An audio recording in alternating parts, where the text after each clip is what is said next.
Welcome to the AI Hustle Podcast, the podcast where we break down the latest in AI news, tools, and interview experts helping you hustle and do more using AI. If you've been following the podcast for a while, you'll know that over the last 6 months, I've been working on a stealth AI startup. Of the hundreds of projects I've covered, this is the one that I believe has the greatest potential. So today I'm excited to announce AIBox. AIBox is a no-code AI app building platform paired with the App Store for AI that lets you monetize your AI tools. The platform lets you build apps by linking together AI models like ChatGPT, Midjourney, and 11 Labs. Eventually will integrate with software like Gmail, Trello, and Salesforce, so you can use AI to automate every function in your organization. To get notified when we launch and be one of the first to build on the platform, you can join the waitlist at aibox.ai. The link is in the show notes. We are currently raising a seed round of funding. If you're an investor that is focused on disruptive tech, I'd love to tell you more about the platform. You can reach out to me at jaden@aibox.ai. I'll leave that email in the show notes. Over the last few months, there has been a lot of news around people using AI audio cloning tools to do scams. Essentially, you clone a relative's voice or a person's voice, and you use that to scam their relatives. So today on the podcast, we're going to be talking about a new tool that is going to help combat that, as well as what is happening in the entire AI voice scam industry, how those work, and how to avoid them. So the new tool that has dropped is the fact that 11 Labs, which is my personal favorite AI voice sort of platform, they have a really powerful AI voice cloning tool. They have created an AI speech classifier that essentially detects AI-generated audio content, and according to them, it has over 99% accuracy. So essentially, this new AI speech classifier works by allowing you to upload audio samples, and they scan this for specific unique characteristics, and they're able to tell if this audio file was generated by 11 Labs. So if 11 Labs was the person that actually generated the file, it can confirm with almost 100% certainty if the file has not been modified. So I think what is an important caveat to this is that this really only works for content that they have created if you want to get that 99% accuracy. However, for content that has undergone codec or reverb transformations, this classifier still has a 90% accuracy. And they did say that this like 90% accuracy, essentially it drops if the content has been further post-processed or additional tracks have been added.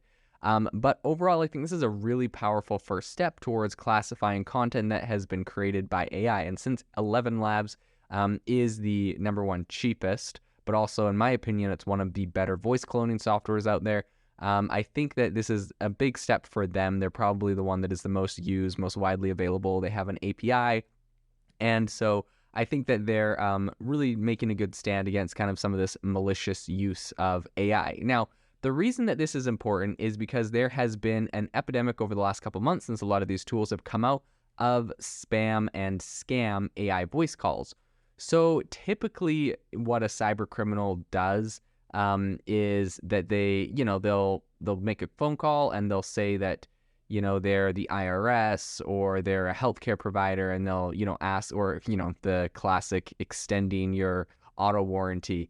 In any case, they have a bunch of different scams and they essentially ask people for money, and it's usually older people that get tricked into this. Now, they've taken this up a notch now that they have the ability to clone, people's voices, and in some cases, as little as 3 seconds of someone's voice can be used to successfully make a clone, and they can use that to then go and scam people. So McAfee did some research recently, and they reported that 77% of victims in AI-enabled scam calls said they lost money, and more than a third of those victims lost over $1,000. So this is obviously something that is, costing people a lot of money. This is something that is proliferating into the scam economy. I think it's important to know that AI-enabled voice scams, essentially they use these AI voice cloning services and, take a classic scam call a step further and make it seem like it's coming from someone you know. So essentially how this works is that they target family members or, and someone that is related to the voice in question, And in the original scam, someone would call pretending to be the police, or, call claiming that your friend was in trouble and that, they needed you to send them money for legal troubles or other things. So now the AI scammers are actually just pretending to be someone's child or relative, and they're using these voice clones in the voice of a relative. There's a recent news report, a story about essentially a mom that got a phone call from her daughter saying that she was in trouble and that she needed help. Luckily, the mom was able to go and contact a relative and ask, what was going on, and found out that the daughter was fine at her, I think she was at class or somewhere else, that she's supposed to be. And they realized that it was just an AI scammer that was trying to extort them using the voice of their child. So I think that is definitely alarming. I think something else that is bad is that these, like a lot of really legitimate tools, like 11 Labs, for example, also allow scammers to respond in real time as they type out sentences with, voice cloning apps. And so I think some scammers even go as far as to kind of look up different personal information about who they're trying to scam so that they can help make this, phone call more believable. And I mean, it's not hard to think of, there's the extreme cases of, someone's daughter calls them crying and is in trouble. But I feel like there's also, like, you could make it a lot less, a lot more low-key cases where you could say something like, clone someone's voice and, just call their mom and be like, hey, I'm at the gas station and my credit card's declining. I'm not sure what's happening. I'm with somebody here that said if you can Venmo them $20, they could just like put $20 into my account, into my, car for me, or like something like that, right? Like just using social engineering and then getting people to just Venmo like a random account that's tied to some scammers, one of their moles or something like that. So I think that there's a ton of, really sketchy scams that are going to be very easy to do once people are able to clone voices, now that people are able to clone voices. And I think that a lot of people need to be aware of this. According to McAfee, it's just a very easy to use medium, and the attacker doesn't have to have really any expertise in artificial intelligence in order to pull off these scams. I think that at the moment, government officials are already seeing signs of generative AI leading to increased voice scams. The Federal Trade Commission chair, Linda Kahn, said earlier this month that she's seen AI essentially turbocharge fraud and scams, including voice calls. So this is obviously something that scammers are latching onto. And I think that the McAfee also did a survey, and they found that nearly half of adults, so 45%, said in the survey that they would respond to a voice note or voicemail from a friend or loved one asking for money. And 48% that they said that they'd send money if they got a note saying a friend or loved one was having, car trouble or was in an accident. So I think these AI voice cloning tools that criminals are using, it's tricky because they have a lot of legitimate cases that, make it, you wouldn't want to just outright ban them. For example, I've used them to help me record different content. A lot of people use them for, like authors using them to help record an audiobook, or people with speech impediments use them to communicate. And so there's a lot of like legitimate use cases, which make this hard to ban, but it's definitely tricky as a lot of these are being used by criminals. So AI-enabled voice scams obviously require quite a bit of effort, and not all criminals are going to be willing to make that effort. But I think, for high, you could say high reward, or like large scams, this makes perfect sense, and you definitely are going to see this proliferating into that industry. I think telecom providers at the moment are also in the last stages of rolling out a really big it's a call on authenticity technology, essentially, and it's allegedly going to help flag robocalls and spam calls as they come in, which of course, if that happens, is going to be amazing.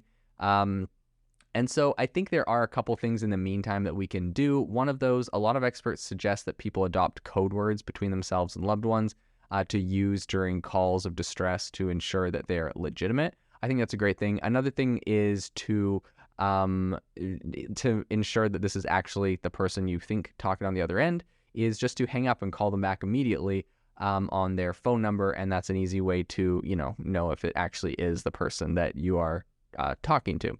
So all in all, I think that the step by 11 Labs to make this new AI speech classifier is a good step, especially since they're one of the bigger platforms doing this. And so obviously you're not going to be able to, in live time, someone's calling you with an emergency, run that through an AI speech classifier and check if it's real. So I guess that is the one.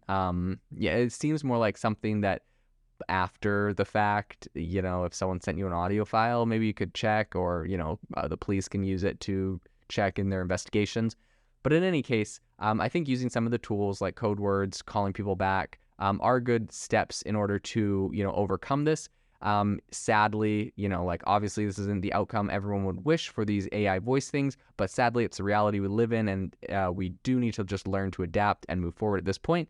And it's going to be interesting to see what other safety measures are going to be deployed in the future to stop some of these scams, spams, and make overall, phone calls safer into the future. If you are looking for an innovative and creative community of people using ChatGPT, you need to join our ChatGPT creators community. I'll drop a link in the description to this podcast. We'd love to see you there, where we share tips and tricks of what is working in ChatGPT. It's a lot easier than a podcast, as you can see screenshots, you can share and comment on things that are currently working. So if this sounds interesting to you, check out the link in the comment. We'd love to have you in the community.